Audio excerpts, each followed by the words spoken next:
दोस्तों टेक्नोलॉजी में जिस रैपिड स्पीड से ग्रोथ आया है उसी स्पीड से इलेक्ट्रॉनिक्स एंड कम्युनिकेशन की सेक्टर में भी ग्रोथ आया है और इसकी डिमांड फ्यूचर में और भी ज़्यादा बढ़ने वाली है। ऐसे में अगर आप भी इस सेक्टर में अपना एक सक्सेसफुल करियर बनाना चाहते हो तो ये मौका आपके लिए बेस्ट रहेगा। हेलो दोस्तों, welcome back to my YouTube channel Gemba Gyan. दोस्तों आज की इस वीडियो में हम जानेंगे इलेक्ट्रॉनिक्स एंड कम्युनिकेशन के बारे में, जैसे कि इलेक्ट्रॉनिक्स एंड कम्युनिकेशन क्या है, आप इस फील्ड में कौन सी स्टडी कर सकते हो, किस लेवल पे क्या क्या चीज़ आपके पास होनी चाहिए, इस स्टडी को करने के बाद आपको किस टाइप की जॉब रोल्स मिलेगी, इंडिया में कौन सी कंपनी ऐसे स्टूडेंट्स को जॉब देती है, सैलरी क्या रहती है और भी बहुत सारी चीज़ें। और इस वीडियो को कंप्लीट करने के बाद आपके मन में जो भी इलेक्ट्रॉनिक्स एंड कम्युनिकेशन से रिलेटेड डाउट्स है वो सभी क्लियर हो जाएंगे। तो अगर आप भी इस वैल्यूएबल जानकारी को पाने के लिए इंटरेस्टेड हो देन मेक श्योर इस वीडियो को एंड तक जरूर देखना। तो चलिए दोस्तों, बिना किसी देरी के आज की इस वीडियो के मेन कंटेंट को स्टार्ट करते हैं।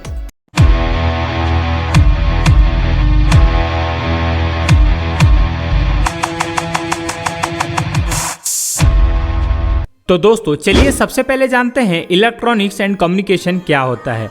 दोस्तों इलेक्ट्रॉनिक्स एंड कम्युनिकेशन, जिसे कि आप ईसीई के नाम से भी जानते हैं, वो इंजीनियरिंग का एक बहुत ही इंटरेस्टिंग ब्रांच है, सब्जेक्ट है, जिसमें कि आपको electronic devices and communication instruments के बारे में बताया जाता है, जैसे कि electronic circuit, diode, semiconductors, transducer, IC और कम्युनिकेशन डिवाइसेज, नेटवर्किंग डिवाइसेज और भी बहुत सारी चीज़ें जो कि इलेक्ट्रॉनिक्स एंड कम्युनिकेशन से रिलेटेड है, उसके बारे में आपको जानकारी दी जाती है इस स्टडी के अंदर। बहुत सारे लोगों को इलेक्ट्रिकल और ईसीई के बीच में बहुत सारा कंफ्यूजन रहता है।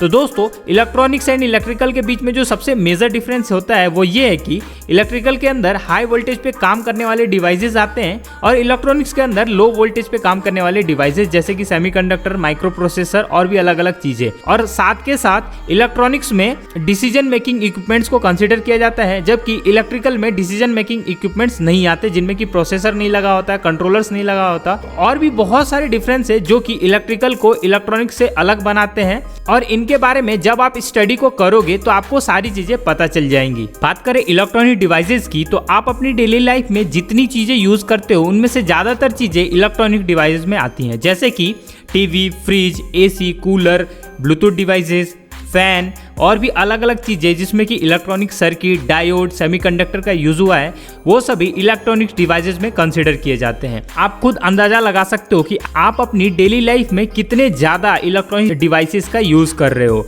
और इस सेक्टर में डे बाई डे नए नए इनोवेशन हो रहे हैं, नई नई चीज़ें आ रही हैं, जैसे कि आज से कुछ सालों पहले लोग सीआरटी टीवी का यूज़ करते थे, बट आज के समय में सीआरटी टीवी का यूज़ कोई नहीं करता, सभी एलईडी, एलसीडी और भी स्मार्ट टीवीज आ गए हैं, उनका यूज़ कर रहे हैं। साथ के साथ हर इलेक्ट्रॉनिक डिवाइसेस को स्मार्ट बनाया जा रहा है।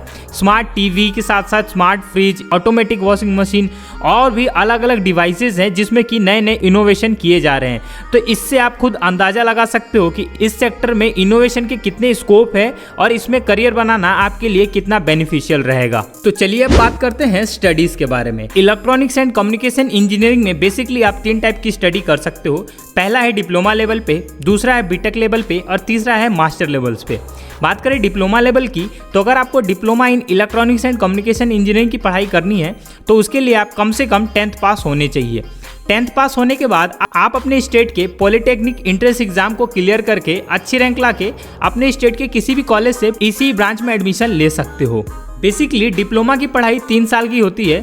3 साल में आपको diploma in electrical and communication engineering का सर्टिफिकेट मिल जाएगा आपके कॉलेज के थ्रू।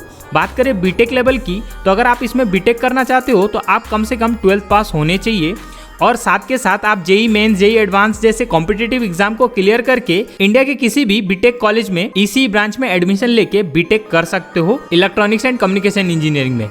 बात करें मास्टर्स डिग्री की, तो दोस्तों मास्टर डिग्री के लिए आप कम से कम ग्रेजुएट होने चाहिए, तभी आप मास्टर डिग्री को कंप्लीट कर सकते हो। बात जहाँ तक फी की आती है तो वो डिपेंड करता है आप कैसे कॉलेज में एडमिशन लेते हो। अगर वो कॉलेज गवर्नमेंट का है तो आप बहुत कम खर्च में डिप्लोमा और बीटेक की पढ़ाई को कर लोगे। अगर आपका कॉलेज प्राइवेट है तो आपका खर्च डिप्लोमा लेवल के लिए एटलीस्ट 2 से 3 लाख रुपए और बीटेक के लिए 5 से 6 लाख रुपए तक हो सकता है। वो डिपेंड करता है कि आप किस कॉलेज में एडमिशन ले रहे हो। इनमें से किसी भी एक पढ़ाई को करने के बाद आज के समय में बहुत सारे ऐसे पॉपुलर जॉब रोल्स है जो कि आपको मिल सकते हैं, जैसे कि इलेक्ट्रॉनिक्स इंजीनियर का, कम्युनिकेशन इंजीनियर का, नेटवर्क प्लानिंग इंजीनियर का, डेस्कटॉप सपोर्ट इंजीनियर का, फील्ड टेस्ट इंजीनियर का, सर्विस इंजीनियर का, इलेक्ट्रॉनिक्स टेक्नीशियन का, मेंटेनेंस इंजीनियर का और भी बहुत सारे पॉपुलर जॉब रोल्स हैं जो कि इंडस्ट्रीज आपको ऑफर कर सकती है इन स्टडीज को करने के बाद। जब आप अपनी पढ़ाई को कंप्लीट करने के बाद किसी कंपनी को एज अ ट्रेनी ज्वाइन करोगे तो आपकी जो सैलरी रेंज हो सकती है वो डिप्लोमा करने के बाद आपको एटलीस्ट 2 से 3 लाख रुपए पर एनम के बीच की सैलरी मिल सकती है। और अगर आप बीटेक करके किसी कंपनी को एज अ ट्रेनी ज्वाइन करते हो तो आपकी जो सैलरी रेंज हो सकती है वो एटलीस्ट 3 से 5 लाख रुपए पर एनम के बीच में हो सकती है। जैसे जैसे आप इस फील्ड में एक्सपीरियंस गेन करते जाओगे आपकी सैलरी भी रिवाइज होती जाएगी, रैपिडली ग्रो करेगी और आपकी जो डेजिग्नेशन है, आपका जो पोजीशन रहेगा किसी भी इंडस्ट्री में, वो भी उसी हिसाब से बढ़ता जाएगा। तो चलिए बात करते हैं इंडस्ट्रीज के बारे में। तो दोस्तों, इंडिया में इलेक्ट्रॉनिक सेक्टर की बड़ी बड़ी कंपनियों ने अपना मैन्युफैक्चरिंग यूनिट खोला हुआ है। आपको ये बात जान के हैरानी होगी कि वर्ल्ड का सबसे बड़ा मोबाइल मैन्युफैक्चरिंग प्लांट जो है वो इंडिया में है, जो कि नोएडा में है और इसे सैमसंग ने खोला है। हाल ही में एप्पल ने अपने मोबाइल का जो मैन्युफैक्चरिंग यूनिट है वो इंडिया में स्टार्ट किया है, जो कि बेंगलोर में है।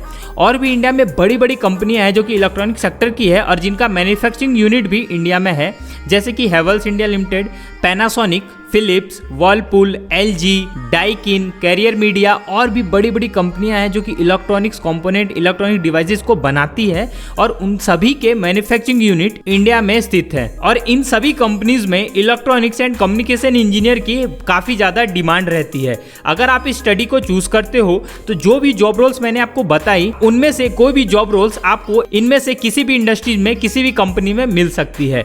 और इस स्टडी को करने के बाद आपको बहुत सारे ऑप्शन मिलेंगे, बहुत सारी कंपनियों को ऑप्शन मिलेंगे जहां पे आप जॉब पा सकते हो। बात करें अदर सेक्टर्स की तो आज के समय में हर इंडस्ट्री ऑटोमेशन पे बहुत ही ज्यादा फोकस कर रही है। तो आप भी ईसीई की पढ़ाई करने के बाद कुछ एक्स्ट्रा स्किल के बेस पे किसी भी इंडस्ट्री में इंडस्ट्रियल ऑटोमेशन इंजीनियर की जॉब रोल को आसानी से पा सकते हो और अपना एक सक्सेसफुल करियर किसी अदर इंडस्ट्रीज में भी बना सकते हो। तो दोस्तों, ये थी वो पूरी जानकारी जो कि आज मैं आपको इस वीडियो में देना चाहता था। आप कमेंट करके इस वीडियो का फीडबैक जरूर देना और कमेंट में आप ये जरूर बताना कि आपको अगला वीडियो किस टॉपिक पे देखना है। अगर ये वीडियो आपको अच्छी लगी हो तो इस वीडियो को लाइक करके अपने दोस्तों के साथ जरूर शेयर करें। जो लोग चैनल पे नए हैं जल्दी से चैनल को सब्सक्राइब करके बेल आइकन को दबा ले और हमें टेलीग्राम और इंस्टाग्राम पे भी फॉलो कर ले। दोनों का लिंक आपको नीचे डिस्क्रिप्शन में मिल जाएगा। इस वीडियो में इतना ही। मैं मिलता हूँ आपसे अगली वीडियो में, तब तक के लिए थैंक यू।